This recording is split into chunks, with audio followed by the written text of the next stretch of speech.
Bonjour et merci de nous avoir rejoints sur On ne vous demande pas d'y croire. Aujourd'hui, nous allons échanger sur un mystère qui ne finit pas de passionner historiens et scientifiques, le linceul de Turin.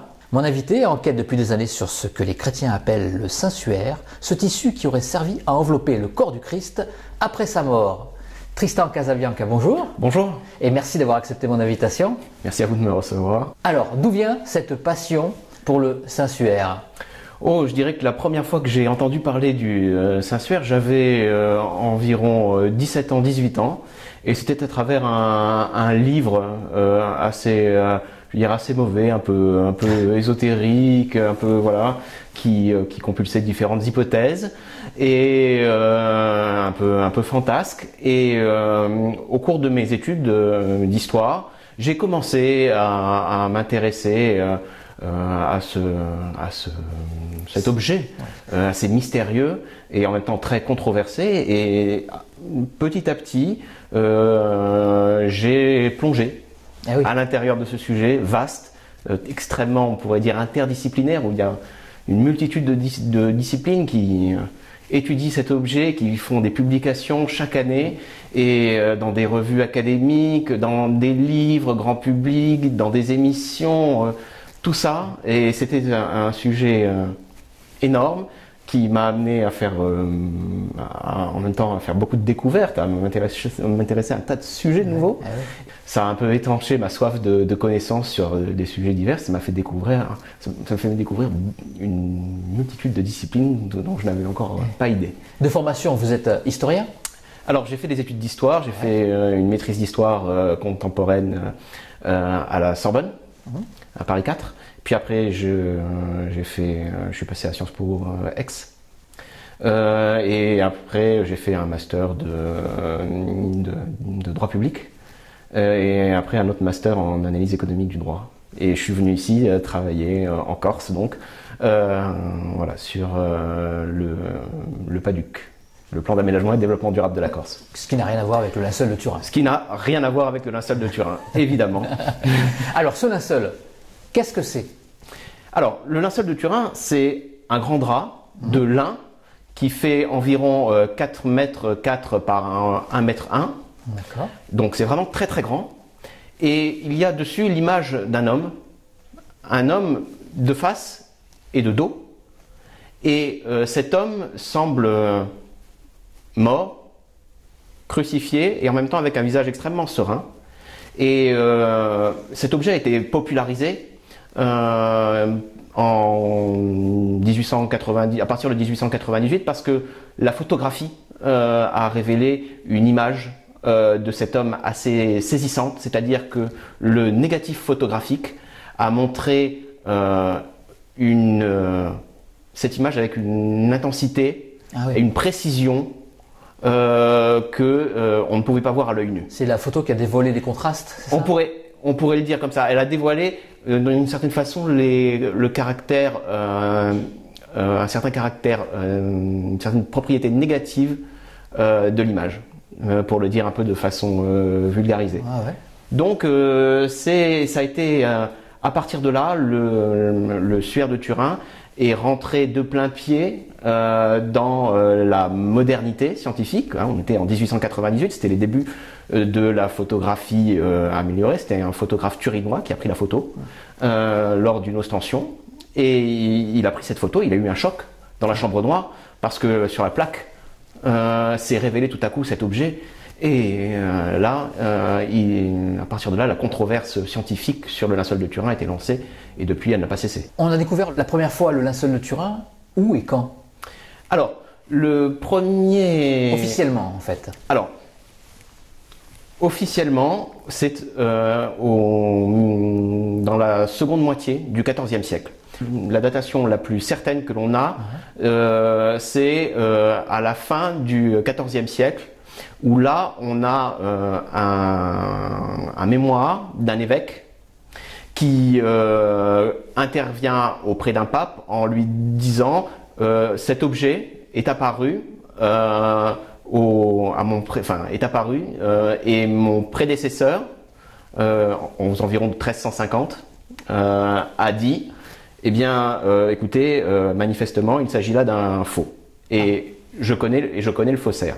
Cet évêque va écrire au pape, il va faire un mémoire au pape, il s'appelle Pierre d'Arcy, il va faire un mémoire au pape. À l'époque, c'est l'antipape Clément VII, nous sommes à l'époque du grand schisme à Avignon. Le pape va avoir une attitude assez ambiguë, assez caractéristique de l'Église vis-à-vis des objets dont on pense qu'ils sont des reliques. Il ne va dire ni oui ni non. D'accord. Et il va permettre les ostensions, mais les réguler. Et à partir de là, le linceul de Turin va avoir une histoire qui va être un peu tourmentée aussi, puisque il va connaître un incendie important en 1532 à Chambéry, alors qu'il est à Chambéry. En France? Oui, en France. Car on appelle le linceul de Turin. Comment il s'est retrouvé en France?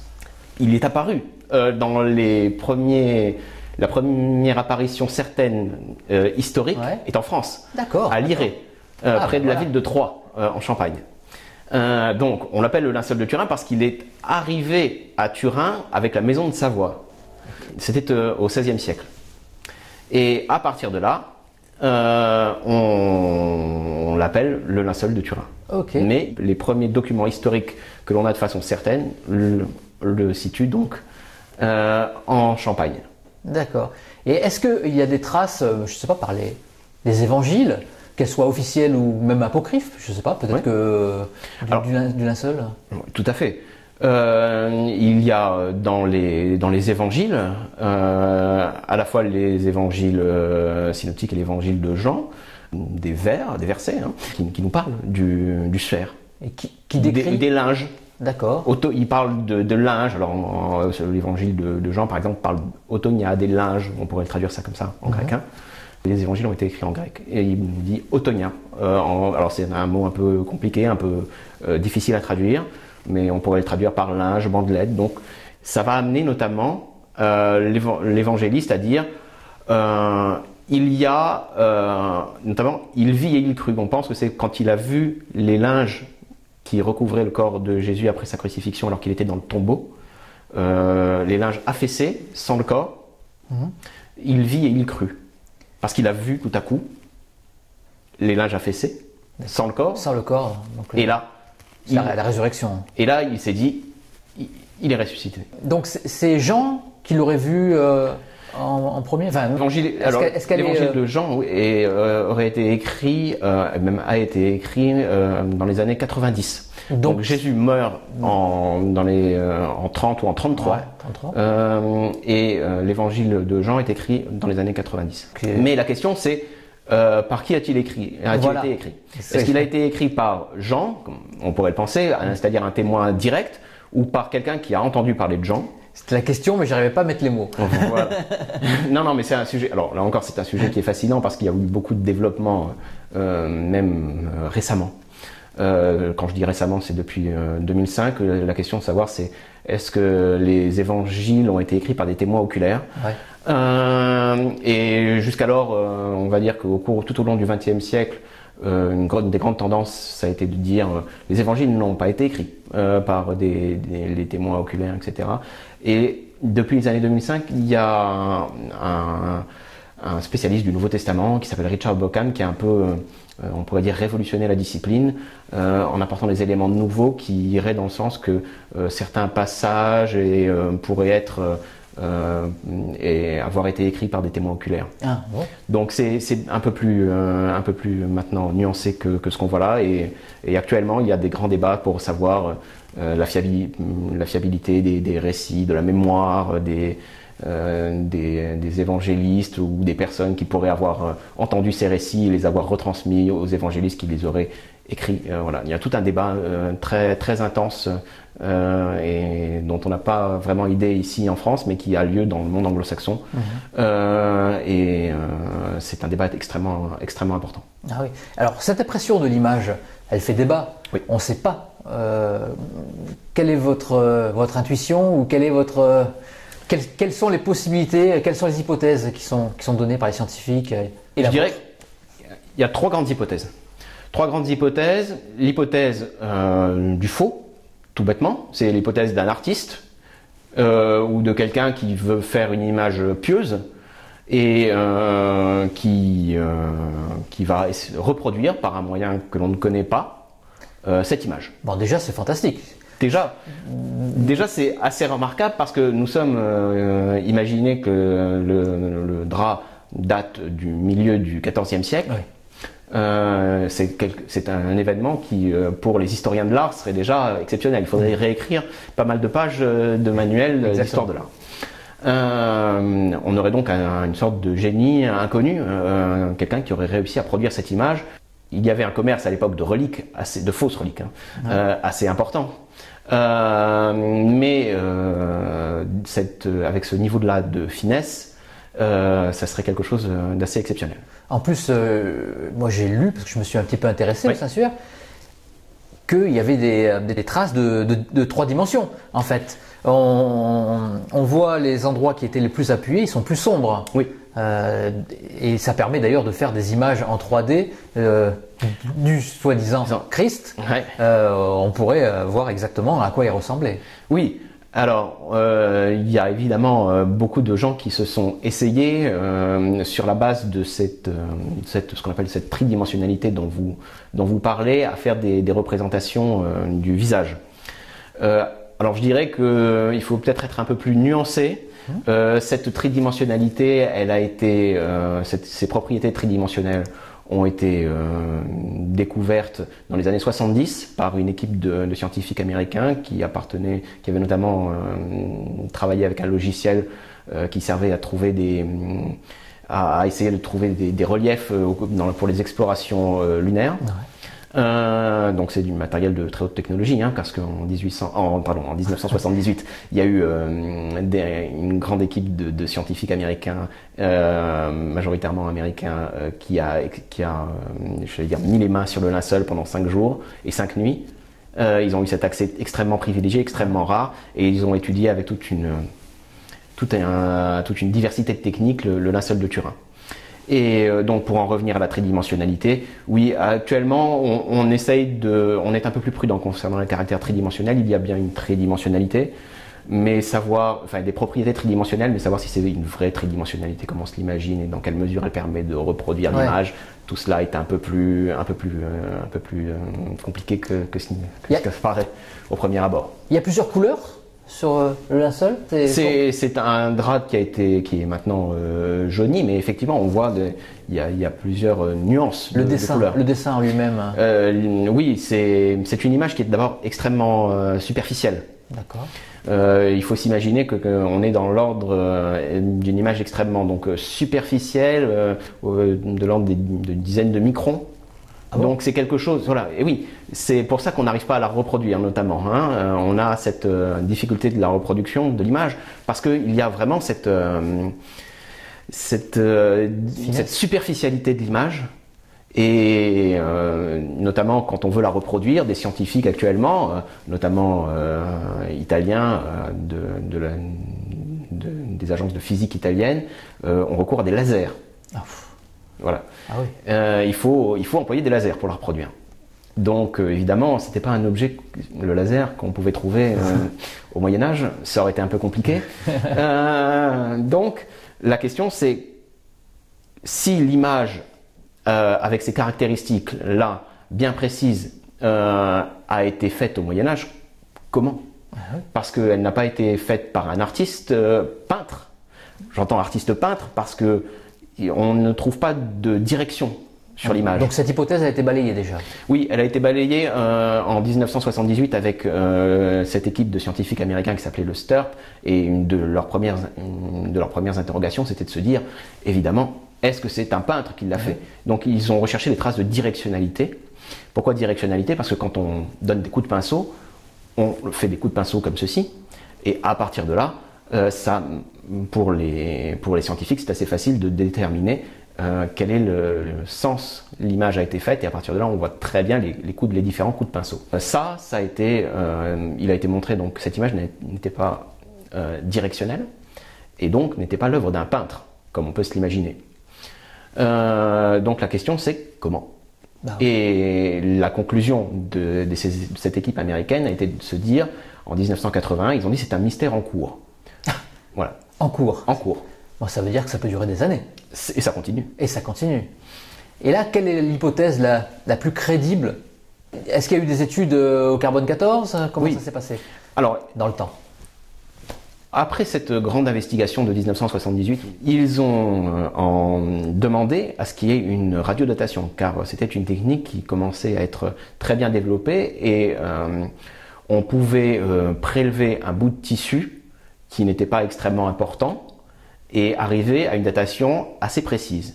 Donc en 1988, après une décennie de négociations entre les différents laboratoires, le Vatican qui était devenu propriétaire du linceul de Turin, car avant c'était la Maison de Savoie jusqu'en 1983. Maintenant c'est le Vatican. Maintenant c'est le Vatican, le Saint-Siège. Et donc après des décennies de négociations, très Ils l'ont acheté ? Non, il leur a été donné. Il leur a été donné après la mort de son ancien propriétaire. Donc il est maintenant à Turin dans la cathédrale Saint-Jean-Baptiste. Et donc en 1988, des scientifiques de 3 laboratoires vont avoir accès au linceul de Turin. On va leur donner des échantillons de ce drap et ils vont repartir avec dans leur laboratoire et faire des tests. Faire chacun des tests de leur côté. Et ils vont publier leur article en 1989 dans la revue Nature. Et cela va donner une datation médiévale 1260-1390. Ah oui. Et donc, tout de suite, la première idée, c'est de se dire, ça colle, cet intervalle colle avec la première apparition historique certaine du milieu du XIVe siècle. Ça ne colle pas avec le 1er siècle. Et ça ne colle évidemment pas avec le 1er siècle.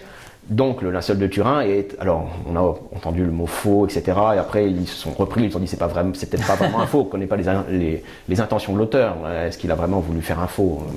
Voilà, c'était peut-être pas un faussaire. Mais en tout cas, c'est manifestement pas le linceul qui a enveloppé le corps de Jésus.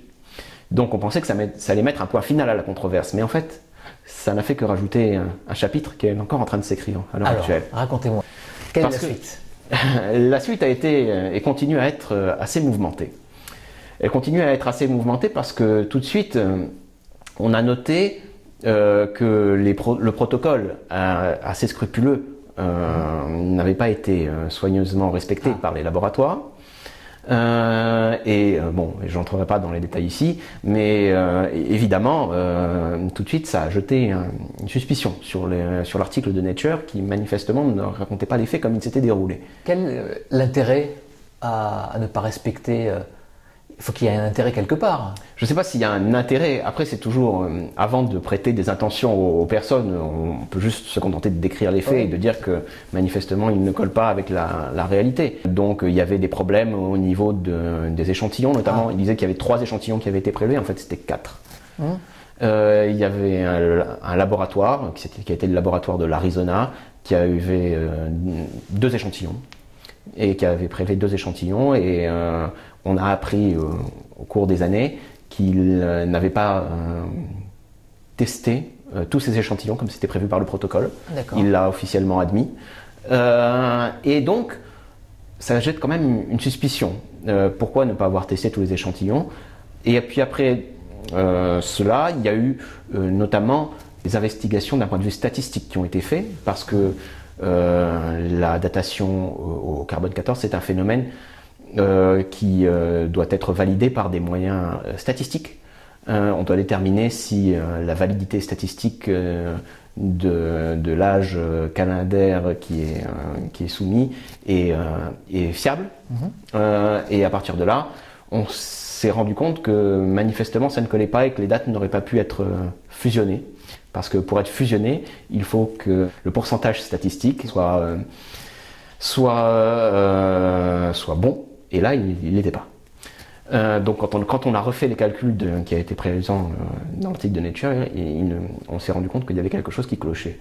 Ça a été renforcé en 2013 parce que des scientifiques, des statisticiens italiens et un statisticien anglais ont publié dans une revue qui s'appelle Statistics and Computing et en disant que manifestement il y avait un problème parce qu'il y avait une sorte de direction, c'est-à-dire qu'on connaît la localisation des échantillons pour chaque laboratoire Et ils se sont rendus compte, par des méthodes de statistiques très puissantes, que plus on se dirigeait vers le centre du linceul, dans le sens de la longueur, c'est-à-dire que les échantillons étaient prélevés sur un bord du linceul. Ah voilà, ça n'a pas été prélevé directement sur le dessin. Ils n'ont pas, non. Et Enfin, le but, oui, c'est sur l'image. Non, sur l'image. Et parce que évidemment, le but c'était d'essayer d'endommager le moins possible le drap.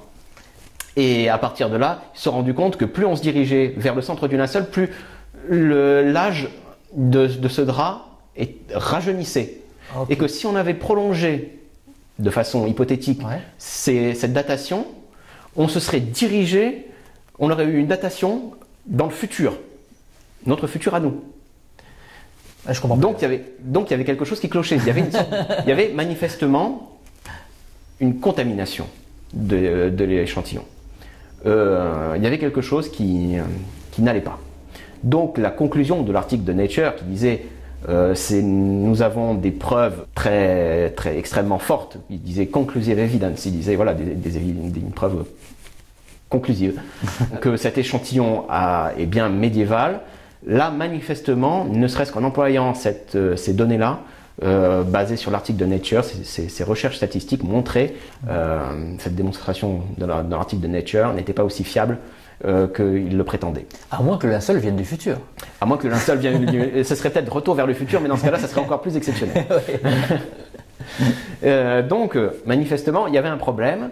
Et il y a eu toute une série de controverses à partir du milieu des années 2010, de 2005, sur la question de savoir est-ce qu'il y a eu des réparations qui avaient été faites sur l'endroit où on avait prélevé l'échantillon, et est-ce qu'il y avait du coton qui avait été introduit, notamment, alors que le linceul est uniquement, comme son nom l'indique, un drap de lin. Donc la question est toujours en cours, il y a toujours des débats. Notamment, je les ai réanimés avec une équipe de scientifiques et de statisticiens italiens parce que je suis allé au British Museum en 2017 et j'ai découvert les données brutes qui n'avaient pas été communiquées dans l'article de Nature, et on a réanalysé ces données brutes et on a découvert que manifestement il y avait une hétérogénéité à l'intérieur de ces données qui ne permettait pas de les fondre, si vous voulez, pour arriver à cet âge de 1260-1390. Manifestement, ces données brutes montrent une hétérogénéité à l'intérieur d'un laboratoire, le laboratoire de l'Arizona, et entre les laboratoires. Le laboratoire de l'Arizona et le laboratoire d'Oxford, manifestement, n'ont pas daté un objet qui a le même nombre d'atomes de carbone 14. D'accord. Alors qu'est-ce qui va se passer maintenant, vu que vous avez réouvert l'enquête? On a réouvert la boîte de Pandore, et alors maintenant la question, c'est de faire admettre ça à la communauté scientifique de façon beaucoup plus générale. Je croyais que vous allez dire au Vatican pour pouvoir reprendre. C'est une autre étape. Ça sera la prochaine étape, mais je pense qu'elle sera beaucoup plus longue. Oui. Je pense qu'ils ont été assez échaudés par la datation de 1988. Et en plus, c'est compliqué actuellement dans les perspectives actuelles. C'est peut-être qu'ils sont donc extrêmement prudents, évidemment, et puis dans une perspective un peu plus œcuménique, peut-être n'ont-ils pas envie de promouvoir l'idée qu'ils chercheraient à avoir une date certaine du linceul de Turin provenant du 1er siècle. Il ne faut pas croire que le Vatican est monolithique là-dessus. Vous savez, dans le Vatican, il y a beaucoup de courants. Et donc, il y a des personnes qui voudraient procéder à des nouveaux tests. Il y a des personnes qui disent qu'il faut attendre parce que on a le temps. C'est le Vatican. On a le temps, on n'est pas pressé. Hein, on parle en siècle tout de suite quand on est au Vatican. Et d'autres personnes qui disent est-ce que ça vaut la peine? Est-ce que ça mettrait fin de toute façon au débat? Peut-être pas. Bon, faudrait quand même prendre un échantillon au bon endroit, tout simplement déjà. Et puis, qu'est-ce qui risquerait, à part d'endommager le linceul, mais si c'est un faux de toute façon? Je pense que beaucoup de gens au Vatican sont assez convaincus qu'il s'agit que le linceul est authentique. Quand je dis authentique, ça veut dire qu'il a bien enveloppé le corps du Christ. D'accord. Donc, là, c'est la foi qui parle. Là. C'est la foi, et en même temps, il y a d'autres recherches qui sont en cours et qui sont publiées dans une multitude de revues académiques qui apportent des éléments en faveur de ce critère et enfin, de cette authenticité, de cette hypothèse de l'authenticité. Donc, c'est pas uniquement la foi. C'est vraiment des recherches scientifiques, dans des publications reconnues, sérieuses, académiques, et un débat qui s'ensuit et qui continue aujourd'hui. Donc, c'est pas une révélation intérieure en me disant le linceul de Turin est authentique et tout ce que la science pourra me dire, je le rejetterai parce que c'est ma foi qui parle et que elle est inaccessible à la raison. Non, non, c'est beaucoup plus fin que ça. Et donc, il y a cette partie-là, hein, le fait de se dire on a le temps, on peut attendre. Le linceul de Turin aussi est authentique et on va peut-être pas le prélever, en prélever un autre bout parce que ça serait le détruire. Pourquoi? Pour que dans 40 ans après la nouvelle enquête, on nous demande encore de faire des prélèvements. Voilà. Ça va être un puzzle après. Exactement. Donc c'est quand même un drap unique de toute façon, qu'il date du XIVe siècle ou qu'il date du 1er siècle. Finalement, s'il date du 1er siècle, c'est autre chose, mais ça serait une relique pour le coup. Mais bon. Et les échantillons prélevés, ils ont été raccommodés Non, non, non. Le carbone 14 implique une destruction. Ah, d'accord, je savais pas. Voilà. On brûle ces échantillons. Ah oui, je comprends alors. Et alors, après, il y a maintenant d'autres méthodes, comme nous sommes 30 ans après la datation au carbone 14, il y a d'autres méthodes de datation. Alors, non seulement le carbone 14, on peut prélever des échantillons qui sont beaucoup plus faibles. Non, non, beaucoup plus faibles, tout simplement. Avant, on prélevait des grandes bandes, voilà. Et maintenant, les dimensions sont extrêmement réduites. Le poids dont on a besoin pour arriver à une datation fiable est extrêmement réduit. On parle là en milligrammes, hein. On parlait déjà en milligrammes, mais là vraiment on parle disons 1 milligramme serait largement suffisant pour avoir une datation fiable. La question c'est de savoir donc la datation, mais quelle datation? Parce qu'il y a des datations qui, contrairement au carbone 14, qui n'engendrent pas une destruction. Et là, ces nouvelles méthodes-là sont en train de naître et d'être testées. On peut encore attendre, on a encore le temps d'attendre une bonne décennie, de les voir arriver, confrontés à d'autres tissus, voir si sur certains tissus ayant un parcours historique assez tourmenté, aussi tourmenté que le linceul de Turin, avec des incendies et des choses comme ça, la datation est aussi fiable. Donc il y a tout un cheminement historique qui est possible, et dans le futur, dans une dizaine d'années, peut-être qu'on aura un protocole scientifique qui sera assez robuste pour ne pas prêter à controverse, à confusion et à des décennies de publications et encore.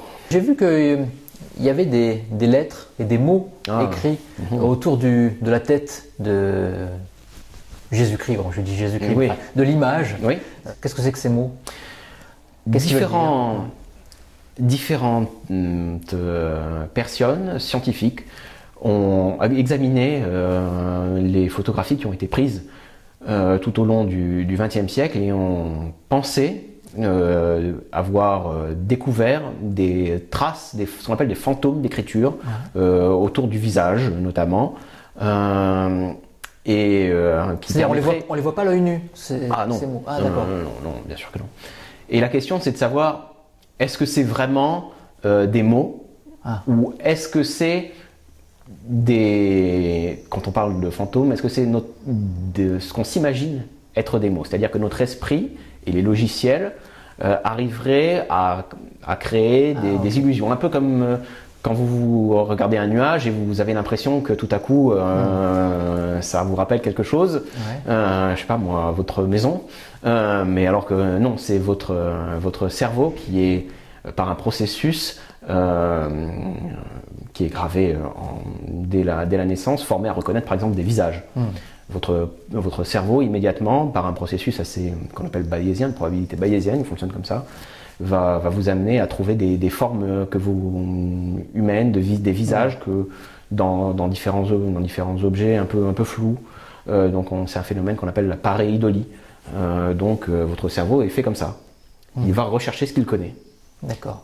Et donc peut-être que ces fantômes d'écriture sont très controversés, même à l'intérieur des personnes qui croient à l'authenticité. Et donc c'est absolument pas certain. D'accord, parce qu'il y avait des angles droits j'ai vu qu'il y avait des angles droits, qu'il y avait des lettres, des vraies lettres. Oui, mais la question c'est, à un moment il faut poursuivre le trait et ces choses-là, et quand vous voyez ces... Mais ça n'a pas de signification. Si, ça pourrait avoir des significations. Certains ont dit qu'on pouvait trouver des phrases en latin, par exemple, genre tu iras à la mort, in ecce ibis, ou des choses comme ça. Ah, ok. Mais c'est des suppositions, quoi. C'est des suppositions. Voilà. Là encore, on aimerait avoir une nouvelle vague d'investigation très précise sur le linceul, qui nous permettrait de connaître définitivement les véritables phénomènes qui sont sur ce drap, et pouvoir écarter certaines hypothèses définitivement. Mais cet accès au linceul de Turin est extrêmement rare. Comme je le disais, la dernière grande investigation, c'était vraiment 1978, puis après 1988. Mais 1988, il y a eu un accès extrêmement court au linceul.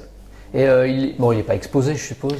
Alors, il y a ce qu'on appelle des expositions, alors on appelle ça des ostensions, c'est-à-dire on vous montre le drap et il y a des fidèles et des personnes, des croyants et des non-croyants, qui peuvent voir le drap.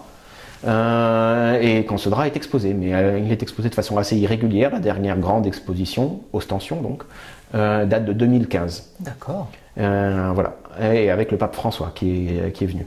Je suppose qu'il doit y avoir un monde, ça doit attirer les foules.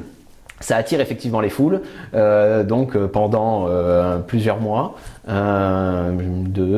mois, 2 mois et demi, 3 mois, il y a des foule énorme qui arrive. Vous devez réserver votre place et vous passez devant le linceul de Turin qui est exposé en la cathédrale Saint-Jean-Baptiste. Vous l'avez vu, vous? Oui, en 2015 justement. Ah, d'accord. J'étais à cette ostension. Et alors ça fait comment d'être devant ce... Est-ce que vous avez un recul scientifique ou le recul du croyant avec une foi inébranlable? J'ai envie de vous dire les deux, mon capitaine, parce que quand vous passez devant, donc c'est un circuit, vous passez devant, vous n'avez pas vraiment le temps de vous recueillir, etc. Devant l'objet. Vous éprouvez pas grand chose. Ouais. C'est pas un moment de grande intériorité parce que vous avez des gens qui tout à coup sortent leur appareil photo.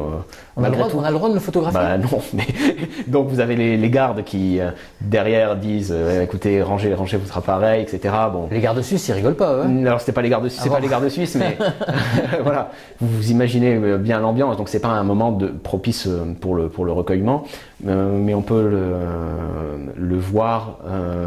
À l'arrière de la cathédrale, à l'entrée de la cathédrale. Et là, c'est un peu plus, vous pouvez vous recueillir, prier, etc. Et il y a beaucoup moins de monde et c'est un moment un peu plus personnel. Voilà, oui. Là, oui. Vous allez retourner à Turin bientôt? C'est tout à fait possible. Hein, oui. Je vais peut-être retourner à Turin. Oui. Qu'est-ce que vous faites quand vous allez à Turin? Donc vous allez continuer les investigations. Vous faites des colloques avec des scientifiques, avec d'autres historiens? Comment ça se passe? Alors, il y a des colloques, des conférences. Il y a des colloques auxquels je participe dans différentes universités. Hein. Alors ça se passe pas forcément à Turin. Des colloques qui se passent partout dans le monde. Par exemple. J'ai été à Bari en Italie, là j'irai à Catane en Sicile, puis après au Canada. Vous êtes devenu incontournable? Non, je suis pas devenu incontournable, mais disons que j'essaye d'apporter des éléments nouveaux et assez solides sur lesquels un débat vraiment scientifique peut s'engager. Et puis aussi un débat philosophique parce que j'ai publié dans des revues de philosophie et de théologie, et donc d'essayer d'apporter des éléments nouveaux, d'un regard nouveau, plus philosophique et théologique sur cet objet. D'ailleurs, vous avez écrit un livre sur le linceul de Turin, oui. Donc aux presses universitaires de Corse. Voilà, tac, je le montre. Ouais. Oui, en 2016. 2016. Oui, c'était un peu l'idée était de faire une sorte de que sais-je. Ouais. Ou qui fasse un peu une synthèse des... C'est le linceul pour les nuls. Alors, peut-être pas pour les nuls, parce que j'essaye de rendre... Voilà, on rentre quand même dans un niveau de précision assez important. C'est là qu'il y a une présentation générale. Et puis après, j'essayais de montrer, étant donné que la controverse est très grande, l'importance des travaux scientifiques. Et donc, il y a une bibliographie assez importante, assez dense, et avec une précision, j'espère, un degré de précision assez fin. Parce que sur ces sujets-là, on ne peut pas se permettre, si on dit tout de suite quelque chose de faux, c'est très très compliqué. La vulgarisation est extrêmement compliquée, et tout l'enjeu de ce livre, c'était d'arriver à vulgariser sans perdre en fiabilité. Et en même temps de donner au lecteur à penser et à lui dire, forgez-vous votre opinion. C'est les faits, rien que les faits. Mais c'est les faits, rien que les faits, et en même temps certains critères pour vous donner, pour vous dire ce qui se passe actuellement, parce qu'on n'a pas souvent l'impression, on pense au linceul de Turin, et on n'a pas souvent l'impression que c'est un champ d'investigation immense, que c'est un des objets les plus étudiés actuellement au monde. Ah oui. Donc on n'a pas cette impression-là. Donc c'était pour montrer déjà ça, et la bibliographie le montre très amplement. Et puis en même temps, c'était aussi pour interroger les gens et leur dire comment vous êtes-vous forgé votre opinion. Vous avez eu l'impression parfois que le linceul de Turin était authentique ou qu'il était faux, etc. Mais sur quoi ça se base? Sur quoi vous vous êtes basé? Comment vous êtes arrivé à croire ça? Et en leur montrant les faits et la controverse qui continue, c'était de leur dire, mais finalement, peut-être que vous avez tort, d'un côté ou de l'autre. Et donc de les remettre, de les inviter à approfondir le sujet, et même si ça pouvait avoir une influence un peu plus générale sur leur existence, comment on se forge son opinion sur tout un tas de sujets. Parfois, c'est une question philosophique, là. Mais c'est une question de vie. Comment on arrive à prendre nos décisions de vie? Pourquoi tout à coup on croit à un phénomène et pourquoi tout à coup on n'y croit pas? Est-ce qu'on a vraiment investigué? Est-ce qu'on a vraiment essayé d'aller au fond des choses? Ou est-ce qu'on s'est dit à un moment, on a eu comme une révélation personnelle sur tout un tas de sujets, pas forcément religieux, et on s'est dit, j'y crois. Alors ça peut être, je sais pas moi, de la politique. Pourquoi tout à coup on s'est engagé dans un camp politique? On avait 20 ans, 25 ans, 30 ans, pourquoi tout à coup on s'est engagé là? Et voilà, mais ça peut toucher toute une variété de domaines. Et avec ce sujet, avec le linceul de Turin, c'est vraiment, j'allais dire, le summum, puisque là, on a des camps extrêmement opposés et qui parfois n'interrogent pas leur propre croyance, leur propre système de croyance. Et le but, c'était peut-être de les titiller. En même temps, pour moi, le linceul de Turin, c'est un sujet extrêmement important, puisque j'ai commencé en pensant qu'il n'était pas authentique, vers 17 ans, 18 ans. J'allais vous demander votre conviction à vous. Et progressivement, je me suis dit, il est authentique. Et ça a même participé à ma conversion. Ah bon? Puisque j'ai été baptisé en 2016. Je suis devenu catholique. Et donc le linceul de Turin a joué un rôle, notamment en me montrant que les arguments entre la science et la foi, la science et la foi et la raison, n'étaient pas incompatibles et qu'il y avait une grande continuité entre ces domaines-là. Donc ça m'a amené, par la philosophie, par la théologie, à vraiment interroger mes croyances et à changer d'avis et à changer de vie. Ça a eu aussi, en partie, c'est le linceul de Turin en partie, évidemment, qui m'a amené à faire ce geste-là, à demander le baptême et à être baptisé, et puis maintenant à essayer de vivre en catholique. Tristan, merci beaucoup. Merci beaucoup à vous. Ça fait vraiment plaisir et c'était passionnant. Et je vais continuer à suivre les dernières investigations, les dernières recherches, les dernières découvertes sur le linceul. Maintenant, vous m'avez donné envie de me passionner pour cet objet archéologique, si on peut l'appeler comme ça. Ah oui, on peut l'appeler comme ça. Merci beaucoup, Tristan. Merci beaucoup à vous.